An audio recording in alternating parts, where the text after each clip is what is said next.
Hello students of class 12। तो आपके लिए चैप्टर नंबर 14 जो कि आपका बहुत इंपॉर्टेंट चैप्टर बन जाता है आपके एग्जाम पॉइंट ऑफ व्यू से, उसके हम शॉर्ट नोट्स सारे क्वेश्चन जो क्वेश्चन बैंक है मध्य प्रदेश बोर्ड की साइट पर जो क्वेश्चन बैंक थी उसके ही क्वेश्चन आज देखने वाले हैं, उसके ही शॉर्ट नोट्स या स्मरणीय बिंदु देखने वाले हैं जो कि आपके एग्जाम पॉइंट ऑफ व्यू से डेफिनेटली बहुत बेनिफिशियल होने वाले हैं। तो ये चैप्टर का नाम क्या है? सेमीकंडक्टर इलेक्ट्रॉनिक्स, अर्धचालक इलेक्ट्रॉनिक की, है ना। इसमें देखते हैं, इसमें कुछ एमसीक्यूज क्वेश्चन भी दिए हैं, कुछ अलग टाइप के क्वेश्चन वन वर्ड के भी दिए हुए हैं, कुछ बड़े क्वेश्चन भी दिए हैं। वैसे तो अगर आप देखें तो मेरे पास ये पूरा उसके नोट्स भी हैं, तो मैं ये नोट्स भी आप लोगों को कोशिश ये करूँगा शेयर कर दूंगा। ये देखिएगा, यही के यही नोट्स हैं और इनमें कुछ क्वेश्चंस हैं, तो वो क्वेश्चंस को भी मैंने क्वेश्चंस के आंसर भी लिख लिए हैं। तो मैं अपने स्कूल के बच्चों को तो दूंगा ही दूंगा, साथ ही अगर आपको ज़रूरत पड़े तो आप कमेंट बॉक्स में बोल दीजिएगा। मुझे क्या अभी लिंक बनाना नहीं आती, जब लिंक बनाना सीख जाऊंगा तो उसमें लिंक मैं शेयर कर दूंगा, तो आप उससे ले लीजिएगा। आई होप आप रेडी हो गए होंगे इस चैप्टर के लिए। चलिए तो स्टार्ट करते हैं। हमारा चैप्टर का नाम होता है अर्धचालक युक्ति, और अर्धचालक युक्ति में हम पढ़ रहे हैं चैप्टर नंबर 14। देखिए सन, इससे पहले की बात कर रहे हैं, मतलब ट्रांजिस्टर का जो अर्धचालक युक्ति है उसके आने से पहले हम कैसे कोई डिवाइस को चलाते थे, या जो जैसे हम टेलीविजन की बात करें कैसे यूज करते थे, तो ये 4 डिवाइस का यूज हुआ करता था, जो कि अभी इनका रिप्लेसमेंट किसने कर दिया है? ट्रांजिस्टर ने कर दिया है। तो अभी हम इसको वैसे ज्यादा डिटेल में ना देखकर हम तो मेन कॉन्सेप्ट को देखने की कोशिश करते हैं। ऐसा क्या कारण है कि हमारे सेमीकंडक्टर या अर्धचालक जो युक्ति है उनने इनको रिप्लेस किया, तो इनके मेन कारण ये है। देखिए बच्चों, ये है, देख लीजिएगा, एक बार पढ़ते हैं। अर्धचालक युक्तियों की निम्न विशेषताएं हैं, इसके कारण इन्होंने रिप्लेस किया है। पहला, बाहरी तापन अथवा अधिक निर्वाचित स्थान की आवश्यकता नहीं होती है, और जो ट्रायोड या फिर निर्वात डायोड या पेट्रोल या पेटोन जो होता था, इनमें बहुत सारी जगह की जरूरत पड़ती थी। यह आकार में छोटी भी होती है, बड़ी भी हो सकती है, जैसे कि अभी ये देखिएगा जगह कम घेर रहा है और ये पावर भी कम उपयोग करती है। इसका पावर का यूज जो है वो कम है। एक कम वोल्टता, ये वोल्टता है, बोलता नहीं है, ये वोल्टता है, ये कम वोल्टता पर कार्य करती है। मतलब लो वोल्टेज होगा तब भी ये काम कर जाएंगी, लेकिन आपका जो पुरानी डिवाइस थी वो नहीं करती थी। एक, इनका जीवन लंबा होता है, ये लॉन्ग लास्टिंग होती है, इनकी विश्वसनीयता अधिक होती है, मतलब ये लॉन्ग टाइम तक हो सकती है। हम इन पर ज्यादा कह सकते हैं गारंटी या वारंटी इनकी होती है। अब इसके बाद में आगे बढ़ते हैं, तो आगे हमें आगे एक पॉइंट मिलता है। ये शॉर्ट नोट्स से बेटा है ना, देखिएगा, इसको देखते हैं। निर्वातक नलिकाओं के सिद्धांत पर काटने वाली कैथोड किरणें ट्यूबों का उपयोग टेलीविजन और सेटअप तथा कंप्यूटर मॉनिटरों में किया जाता है। अर्धचालक, ये सब पुरानी चीजों की बात चल रही है कि पुराने कैसे यूज होता था, ठीक है। तो ये अभी हमारे लिए बहुत ज्यादा इंपॉर्टेंट नहीं है ना, अभी नहीं है। ये मेन चीज देखना है हमें। हम जो मटेरियल है, 3 प्रकार के मटेरियल जिनको हम कहते हैं, इंसुलेटर जिसको प्रतिरोधी कह सकते हैं, अर्धचालक जिसको सेमीकंडक्टर कहते हैं, और चालक जिसको हम कंडक्टर कहते हैं। तो इनके बीच में होता है वर्जित ऊर्जा अंतराल। ये वर्जित ऊर्जा अंतराल के लिए हमें 2 बैंड समझने पड़ते हैं, एक होता है बैलेंस बैंड और उसके ऊपर होता है कंडक्शन बैंड। तो बैलेंस बैंड और कंडक्शन बैंड, इनके बीच में जो एनर्जी गैप होता है उसको बोलते हैं वर्जित ऊर्जा अंतराल। तो अगर हम बात करें धातु मतलब चालक में जो ऊर्जा अंतराल जो होता है वो लगभग 0 इलेक्ट्रॉन वोल्ट होता है। मतलब ये दोनों जो बैंड है एक दूसरे को क्या करते हैं? ओवरलैप करते हैं, गैप ही नहीं बचता है।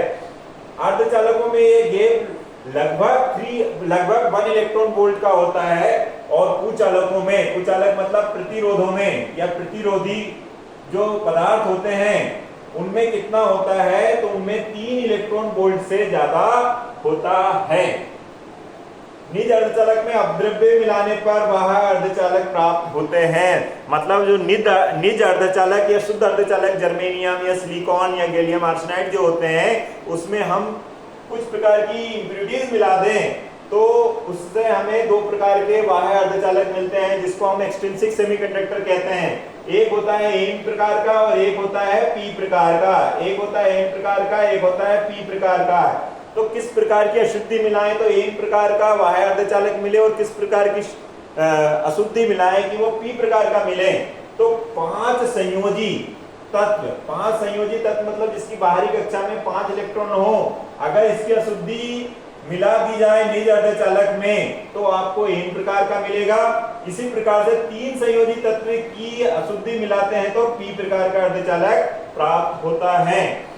अर्धचालक डायोड मूल रूप से पीएन संधि होती है जो कि पी और एन प्रकार के अर्धचालकों से मिलकर बनती है। मतलब जो दो बाह्य अर्धचालक मिलेंगे उनको अगर हम आपस में जोड़ देते हैं तो एक पीएन संधि बनती है और पीएन संधि के एंड में अगर हम क्या लगा देते हैं, चालक लगा देते हैं तो एक डिवाइस बन जाती है जिसको हम डायोड कहते हैं।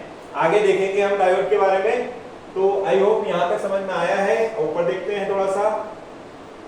देखिए बच्चों, बहुत अच्छा कॉन्सेप्ट है।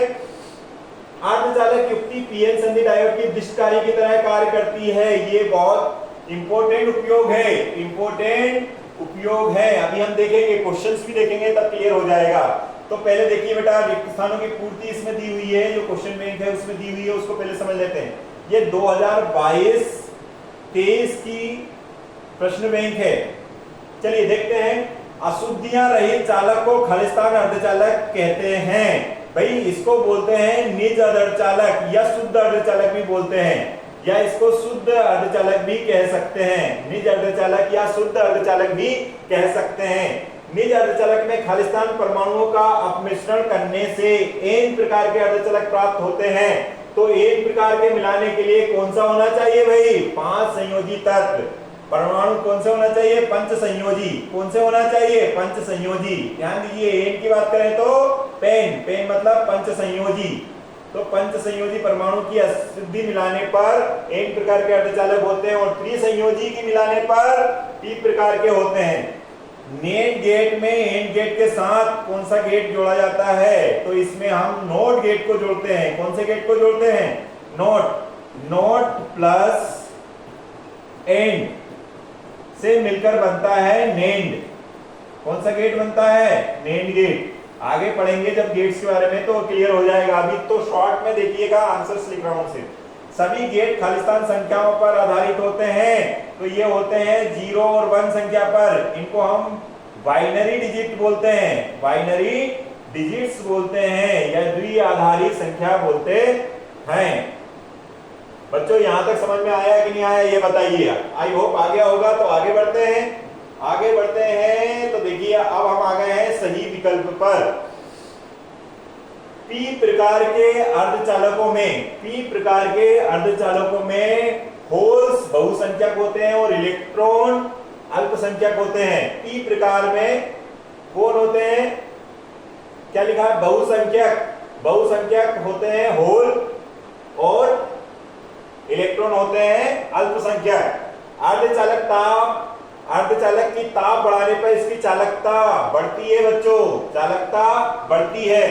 जबकि चालक के केस में क्या होता है? ताप बढ़ाने पर चालकता कम होती है क्योंकि प्रतिरोध बढ़ता है या प्रतिरोधकता बढ़ती है। लेकिन इसमें उल्टा होता है, ताप बढ़ाएंगे तो प्रतिरोधकता क्या हो जाएगी? कम हो जाएंगी और चालकता बढ़ जाएंगी। पीएन संधि डायोड में अक्षय पर्द क्या है ये सब समझेंगे। अक्षय पर्द की जो मोटाई होती है वो लगभग 10⁻⁻6 मीटर या 1 माइक्रोमीटर होती है। 1 माइक्रोमीटर होती है। ध्यान रखिएगा, है ना? जो मैं बोल रहा हूं आप अच्छे से सुनते जाइएगा। जब पीएन संधि पर अग्रदिशिक बायस अनुप्रयोग किया जाता है तब यह विभवरोधक बढ़ाता है, विभवरोधक कम करता है, बहुसंख्यक वाहकधारा को शून्य कर देता है। उपरोक्त में से कोई नहीं। देखिए पीएन संधि पर अगर अग्र अभिनति करता है तो विभवरोधक को कम करता है। ये क्या करता है? विभवरोधक को कम करता है। मतलब क्या हुआ इसका? मतलब ये है चालकता को बढ़ाता है। आगे बढ़ते हैं। आगे क्वेश्चंस देखते हैं बच्चों। तो अब एक वाक्य के क्वेश्चन आ गए हैं। कौन से आ गए हैं? एक वाक्य के क्वेश्चंस। तो इनको भी देख लेते हैं। 0 केल्विन ताप पर, 0 केल्विन ताप पर, वैसे मैंने ये इसमें भी नोट्स सारे बनाए हैं, ठीक है। तो इसमें अभी देख लेते हैं हम, फटाफट समझ में आ जाएगा। 0 केल्विन ताप पर निज अर्धचालक किसकी तरह व्यवहार करता है? तो ये कुचालक की तरह व्यवहार करते हैं बच्चों। किसकी तरह व्यवहार करते हैं? कुचालक की तरह व्यवहार करते हैं, या प्रतिरोधी की जैसे व्यवहार करते हैं। एन प्रकार के अर्धचालक में बहुसंख्यक, एन में इलेक्ट्रॉन बहुसंख्यक होते हैं और होल जो होते हैं वो अल्पसंख्यक होते हैं। ये कैसे होते हैं? अल्पसंख्यक। और ये क्या कैसे होते हैं? बहुसंख्यक। ध्यान रखिएगा, एन में इलेक्ट्रॉन्स बहुसंख्यक होते हैं और होल जो होते हैं वो अल्पसंख्यक होते हैं, ठीक है। अब इसी का उल्टा भी याद रख लीजिएगा, पी में होल बहुसंख्यक होते हैं, होल, और ये अल्पसंख्यक कौन होते हैं? इलेक्ट्रॉन होते हैं बच्चों, ध्यान रखिएगा। नेट गेट के लिए बुलियन व्यंजक लिखिए। नेट गेट के लिए बुलियन व्यंजक को हम y बराबर पहले a डॉट b लिखेंगे। ये गेट होता है हमारा एंड गेट, और इस पर अगर बार लगा देते हैं तो ये बुलियन व्यंजक हो जाता है किसका? नेट गेट का। कौन से गेट का? नेट गेट का। दिष्ट कार्य का कार्य कौन सी अर्धचालक युक्ति करती है? ध्यान दीजिए, दिष्ट कार्य का कार्य जो अर्धचालक युक्ति करती है वो डायोड करती है। क्या करती है? डायोड। डायोड बोल दीजिए अर्धचालक।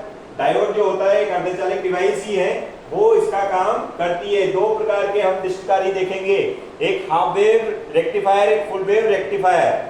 अर्ध तरंग दिष्टकारी एवं पूर्ण तरंग दिष्टकारी। किस प्रकार के गेट में केवल एक ही इनपुट होता है? तो वो नोट गेट जो होता है, नोट गेट जो होता है उसमें एक सिंगल ही इनपुट होता है और सिंगल ही आउटपुट होता है। 0 इनपुट करते हैं तो 1 आउटपुट मिलता है, और 1 इनपुट करते हैं तो 0 आउटपुट मिलता है। 0 और 1 का मतलब क्या है? 0 का मतलब होता है स्विच ऑफ होना और 1 का मतलब होता है स्विच ऑन होना। आगे देखेंगे, किस प्रकार की अभिनति में अर्धचालक डायोड का प्रतिरोध बहुत अधिक होता है? तो बहुत अधिक होने के लिए पश्च अभिनति होती है बेटा। कौन सी होती है? पश्च अभिनति, जिसको हम रिवर्स बायस बोलते हैं, रिवर्स बायसिंग बोलते हैं। रिवर्स बायसिंग का क्या मतलब हुआ है? पी जो पी एन संधि जो डायोड होता है, अगर पी एन संधि डायोड हो, इसमें मैं यहाँ नेगेटिव लगा दूं और यहाँ पर पॉजिटिव लगा दूं, ये बैटरी को अगर हम जोड़ते हैं पी एन संधि डायोड से तो उसको हम बोलते हैं अभिनति करना, बायसिंग करना। लेकिन अगर पी से, पी मतलब पी टाइप का बाह्य अर्धचालक और एन टाइप का अर्धचालक है, पी वाले एंड से पॉजिटिव नेगेटिव कनेक्ट कर दूं और एन से कैसे कनेक्ट कर दूं? पॉजिटिव कनेक्ट कर दूं। जैसा कि मैंने सिंबल बनाया था, फिर से मैं बता रहा हूं, नेगेटिव किससे? पी से कनेक्ट कर दूं और पॉजिटिव किससे? एन से कनेक्ट कर दूं, तो इसको हम बोलेंगे पश्च अभिनति। और इसमें क्या होता है? प्रतिरोध बहुत अधिक हो जाता है। ध्यान रखिएगा, है ना, पश्च अभिनति। किस गेट को इन्वर्टर गेट कहा जाता है? तो नोट गेट को ही इन्वर्टर गेट कहा जाता है। पी प्रकार के अर्धचालक कैसे बनते हैं? पी प्रकार के अर्धचालक अभी हमने देखा था, पी प्रकार के अर्धचालक के लिए त्रिसंयोजी अपमिश्रण को मिलाना पड़ता है शुद्ध अर्धचालक में या निज अर्धचालक में। आगे बढ़ते हैं बच्चों, देखिएगा, आगे देखते हैं। अर्धचालक का ऊर्जा अंतराल कितना होता है? तो अभी जस्ट हमने देखा था नोट्स में कि लगभग 3 इलेक्ट्रॉन वोल्ट से ज्यादा होता है। लगभग, सॉरी, थोड़ा सा अगर मैं इसको देखूं एग्जैक्ट वैल्यू तो कितना? Less than 3 electron, less than और इक्वल टू 3 इलेक्ट्रॉन वोल्ट होता है। यहां लिख देता हूं, ज्यादा अच्छा रहेगा। तो ये 3 अर्धचालक का ऊर्जा अंतराल, एनर्जी गैप बोलते हैं इंग्लिश को में इसको, तो लेस देन और इक्वल टू 3 इलेक्ट्रॉन वोल्ट होता है। वो ग्रेटर देन 3 इलेक्ट्रॉन वोल्ट किसका होगा?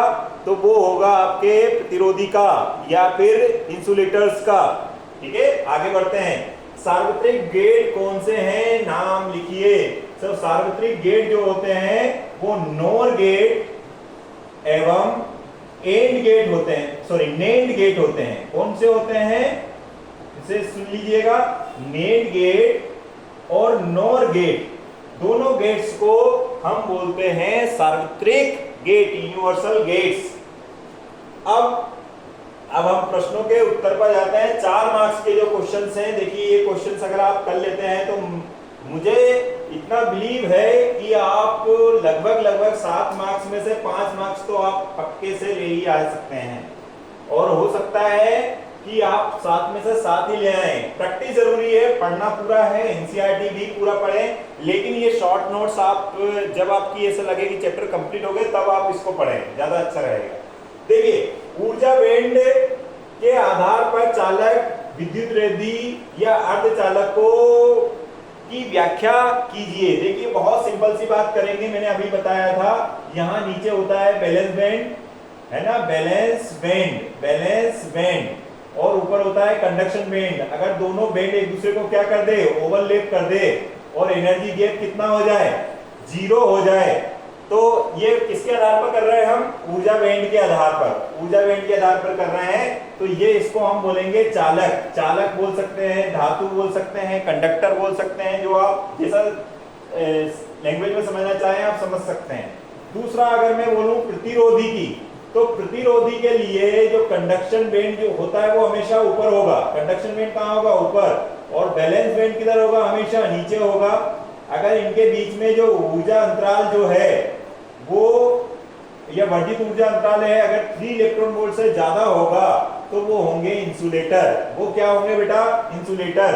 अब मेन चीज हमारी यहाँ पर आती है सेमीकंडक्टर की, अर्धचालक की। तो अर्धचालक के केस में ये कितना होता है, तो अभी हमने देखा था ये कंडक्शन बैंड था, ये वैलेंस बैंड था, और उनके बीच में जो अगर ऊर्जा अंतराल है वो लेस देन और इक्वल टू 3 इलेक्ट्रॉन वोल्ट हो जाए तो वो सबके सब क्या होंगे, अर्धचालक होंगे, सेमीकंडक्टर होंगे।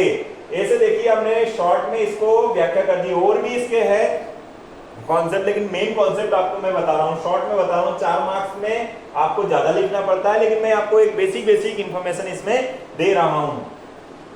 एन प्रकार तथा पी प्रकार के अर्धचालकों में अंतर स्पष्ट कीजिए। ये क्वेश्चन भी कई बार पूछा जा चुका है। तो एन प्रकार के अर्धचालक में हमने बहुत सारे पॉइंट्स पढ़ लिए। इसमें इलेक्ट्रॉनों की संख्या ज्यादा होती है और होल्स की संख्या कम होती है। इसमें होल की संख्या ज्यादा होती है, इलेक्ट्रॉनों की संख्या कम होती है ना। इसमें और भी बहुत सारे कॉन्सेप्ट। इसमें एन बनाने के लिए आप पंचसंयोजी अशुद्धि मिलाते हैं प्योर सेमीकंडक्टर में या निज अर्धचालक में, इसमें त्रिसंयोजी मिलाते हैं। ऐसे करके आप कम से कम 4 से 5 पॉइंट्स आप लिख सकते हैं, जैसा कि मैंने ये क्वेश्चंस के सारे आंसर्स लिखे हैं। ठीक है बच्चों, तो देखिए जैसे ये पहला क्वेश्चन था, इसके क्वेश्चंस के ये आंसर हैं। अगर आप इसको पढ़ पाए तो पढ़ लीजिएगा। और दूसरा क्वेश्चन जो है, जो कि एन प्रकार और पी प्रकार के अर्धचालक हैं उसमें अंतर, तो ये भी देख लीजिए, ये भी लिखे हुए हैं। ठीक है, तो बट इनको पढ़ना है, मेन आपको पढ़ना है। यहाँ पर मेरा मेन मोटो है आपको थोड़ा सा समझाना है, गाइड करना है ना। पी एन संधि डायोड में अग्राविनेती तथा पश्चाविनेती ऐसा अवलक्षित वक्र खींचिए। पी एन संधि के लिए अब यहाँ पर खींच देता हूँ बेटा। प्रश्न नंबर 3 का आंसर है ये। किसका है? 3 का आंसर शॉर्ट में बता रहा हूँ मैं। देखिएगा, ये हम लेते हैं, ये अग्र अविनति वाला पार्ट आ जाता है, ये पश्च अविनति वाला पार्ट आ जाता है। यहाँ पर करंट हम मिली एम्पियर में मेजर करते हैं, यहाँ पर करंट हम माइक्रो एम्पियर में मेजर करते हैं। तो इस टाइप से हमारा ग्राफ जो आता है ये बताता है अग्र अविनति का। ये किसका बनाता है? अग्र अविनति में, जिसमें धारा मिली एम्पियर में होती है, बहुत ज्यादा अमाउंट में होती है। और ये भंजन वोल्टता कहते हैं इसको, भंजन वोल्टता कहते हैं इसको। ठीक है, और ये धारा लगभग ना के बराबर होती है, माइक्रो एम्पियर में धारा होती है। तो ये है अभिलाक्षिक वक्र, V और I के बीच में, इसको V बोलते हैं। यहाँ पर ये धारा है, I है। समझ में आया होगा थोड़ा बहुत? ओके। इसके बाद में अर्धतरंग दिष्टकारी के रूप में पीएन संधि डायोड का वर्णन निम्नलिखित शीर्षकों में कीजिए। देखिए बच्चों, इसमें अगर आपसे बोले कि अर्धतरंग दिष्टकारी और पूर्ण तरंग दिष्टकारी दोनों ही बहुत बहुत बहुत इंपॉर्टेंट है, क्योंकि ये डायोड के ही एप्लीकेशंस हैं। देखिए यहाँ पर मैंने लिखा है अर्धतरंग दिष्टकारी, तो इसमें दिष्टकारी क्या है, दिष्टीकरण क्या है, ध्यान दीजिएगा। दिष्टकारी क्या है, दिष्टीकरण क्या है, और अर्धतरंग दिष्टकारी क्या है। तो ये अगर आप देखेंगे तो अर्धतरंग दिष्टकारी के पूरे नोट्स हैं, इनको भी आप थोड़ा पढ़ लीजिए। मैं तो कहूँगा आपसे कि आप एनसीईआरटी से ही पढ़ लीजिए, सिर्फ क्वेश्चन यहाँ से समझ लीजिए, कॉन्सेप्ट यहाँ से समझ लीजिए और एनसीईआरटी से पढ़ सकते हैं। मैंने भी वैसे शॉर्ट नोट्स बनाए हैं, ठीक है। ये आपका अर्धतरंग दिष्टकारी का है, ये पूर्ण तरंग दिष्टकारी का है, ठीक है। ये देखिएगा, ठीक है। इसके आगे अगर देखेंगे तो पूर्ण तरंग नामांकित चित्र पूछते हैं, चित्र कैसे बनता है, इसकी कार्यविधि कैसी है, निर्गत और निवेशी के में परिवर्तन आरेख कैसा है वो देखते हैं। नोर गेट की सहायता से ओर गेट कैसे प्राप्त करते हैं इसका चित्र भी बनाना है। नेम गेट की सहायता से ओर तथा एंड गेट को प्राप्त कैसे करेंगे इसकी भी हमें बनाना है। अगर इसका होगा तो मैं एक अलग से इसका वीडियो बना दूंगा। और नोट गेट, एंड गेट और इनके प्रतीक और सत्यमान सारणी लिखिएगा। इनके भी हम वैसे तो मेरे पास लिखे हैं, लेकिन आपको मैं स्पेशली इनके बड़े बड़े जो क्वेश्चंस हैं इनके अलग से वीडियो छोटे छोटे वीडियो बनाऊंगा। बड़े क्वेश्चंस हैं लेकिन छोटे छोटे वीडियो बना दूंगा। मेन आपका पूर्ण तरंग दिष्टकारी इसका बनाना है मुझे। नोर गेट की सहायता से ओर गेट कैसे मिलता है, नेम गेट कैसे मिलता है और ये इनके प्रतीक और सत्यापन सारणी क्या है वो हम देखेंगे। आई होप इतना समझ में आ गया। मैं 9वां नंबर का क्वेश्चन जो है इसका तो मुझे ऐसा लग रहा है कि मुझे अभी के अभी आपको सारे के प्रतीक और सत्यमान सारणी बना के ही बता देता हूं। तो मैं क्या करता हूं बच्चों, आपको इनकी सत्यमान सारणी सारे गेट की, कौन कौन से गेट है मेरे पास वैसे नोट्स है, कोई प्रॉब्लम वाली बात नहीं है, तो मैं आपको डायरेक्ट यहां पर बता देता हूं।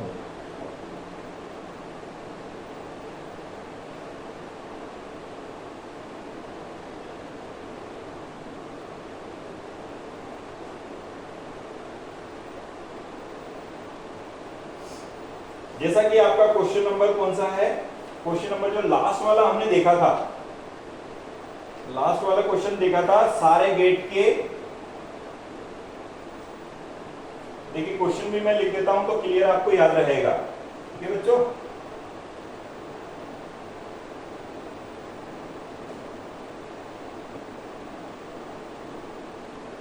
देखिए NOT gate, OR gate, AND gate, NAND gate हो गया।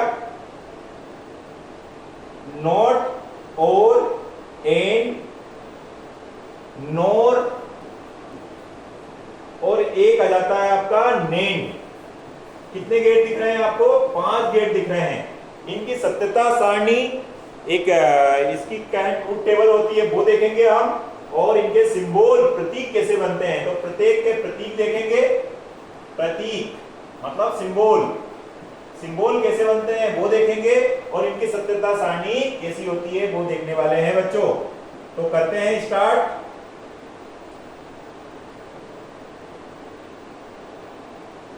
चलिए पहला नोट गेट का जो सिंबल होता है, प्रतीक होता है, वो एरो जैसा बनता है। इसका एक इनपुट होता है और एक ही आउटपुट होता है बच्चों।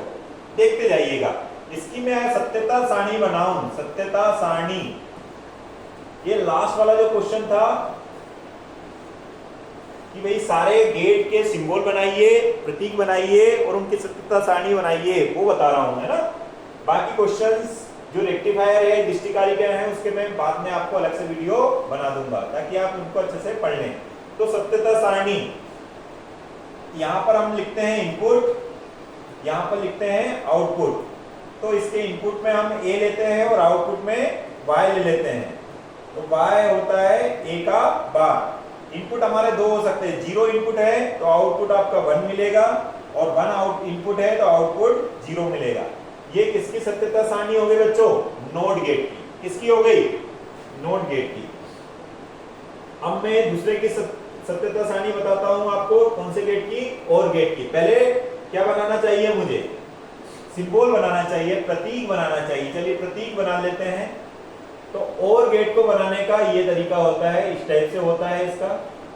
इसमें नंबर ऑफ इनपुट्स हो सकते हैं। कितने हो सकते हैं? नंबर ऑफ इनपुट्स हो सकते हैं, लेकिन मैं यहां पर सिर्फ 2 इनपुट्स ले रहा हूं।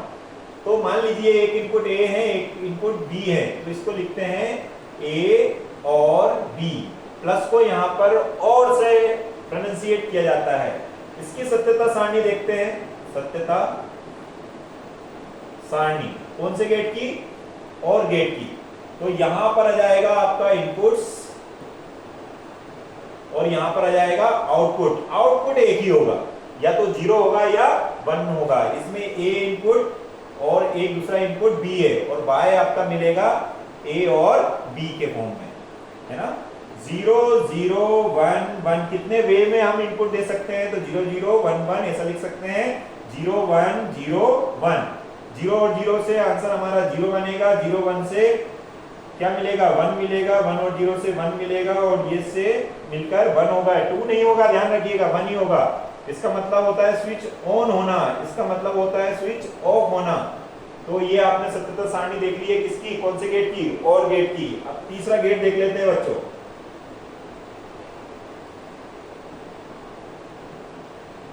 तीसरा गेट है हमारे पास एंड गेट। एंड गेट का जो सिंबल है वो डी शेप में बनेगा। कैसे बनेगा, डी शेप में। इसमें भी नंबर ऑफ इनपुट्स होते हैं, तो अभी हमने सिर्फ 2 इनपुट्स ले रहे हैं, ए और बी, और इसका आउटपुट होता है एक single A dot B. Dot से डी वाले से याद रख लीजिए, डॉट आता है इसमें। डॉट मतलब सिंपल मल्टीप्लिकेशन कह सकते हैं।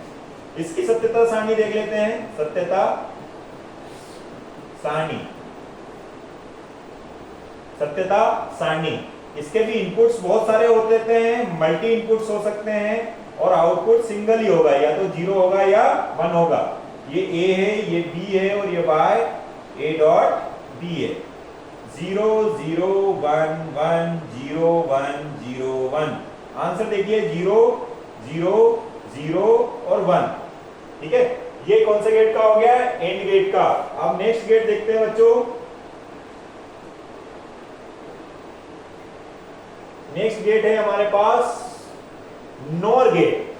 नॉर गेट का सिंबल होता है और में आपने नॉट गेट भी लगा दिया, तो ये सिंबल किसका हो जाएगा, जैसे इसमें इनपुट ए भी लेंगे, लेकिन ये क्या बनेगा, y इज इक्वल टू, ये y है a प्लस बी, मतलब और इस पे बार लगेगा। मतलब पहले आपको क्या लगाना पड़ेगा, क्या बनाना पड़ेगा, और गेट बनाना पड़ेगा, और और से आप नॉट लगा देंगे तो वो नॉर गेट बन जाएगा। इसकी सत्यता सारणी देख लेते हैं। सत्यता सारणी देखते जाइएगा। ये इनपुट्स हैं, ये आउटपुट हैं। तो ए बी आउटपुट, डायरेक्ट में आउटपुट बता रहा हूं, तो बाय ए प्लस बी का बार। तो 0 यहीं से स्टार्ट करते हैं। 0 0 1 1, ठीक है। 0 यहां नहीं लिखता हूं, यहीं लिखता हूं, है ना। 0 1 0 1। तो पहले इनको क्या करना है, आपको और गेट बनाना है। तो और गेट को आप डायरेक्ट देखिएगा, यहां पर लिखा हुआ है, तो 0 का यहां पर क्या जाएगा 1, और 1 का हो जाएगा 0, 1 का 0, 1 का 0। उसका नॉट निकालना है, और का नॉट मतलब 1 का 0 हो जाएगा, 0 का 1 हो जाएगा। अब नेट गेट देखते हैं। नेट गेट में क्या करना है, आपका जो एंड गेट है इसमें आप नॉट गेट को जोड़ देते हैं, तो आपका गेट कौन सा बन जाता है, मेन गेट बन जाता है। इसकी सत्यता सारणी भी बहुत सिंपल है, जैसा कि दूसरे की हमने सत्यता सारणी निकाली, इसकी भी आप निकाल सकते हैं। तो बना देते हैं सत्यता सारणी। ये हमारा एक क्वेश्चन हो जाएगा, क्वेश्चन नंबर 9 नंबर का है, ये 9 नंबर का ही है, हाँ 9 नंबर का ही क्वेश्चन है। तो देखिए इसके भी मल्टीपल इनपुट्स होंगे, और आउटपुट कितना होगा, एक सिंगल होगा, या तो 0 होगा या 1 होगा। तो ए बी, और यहां पर y लिखेंगे a डॉट b का बार। 0 0 1 1 0 1 0 1। तो पहले आप डायरेक्ट देख लो एंड गेट कहां बना हुआ है। एंड गेट में देखिए 0 0 0 1 लिखा है, तो 0 का अपोजिट मतलब उसका इन्वर्ट कर दो, तो 1 1 1, और यहां पर 1 है, वहां पर 0 है। तो ये है सत्यता सारणी। कौन से गेट की है बच्चों, ये सारे जो गेट है क्वेश्चन नंबर 9 का जो दिया है प्रश्न बैंक में, उसका ये पूरा का पूरा आंसर है। आप ऐसा करते हैं और 4 मार्क्स का क्वेश्चन आता है तो आपको पूरे 4 मार्क्स मिल जाएंगे।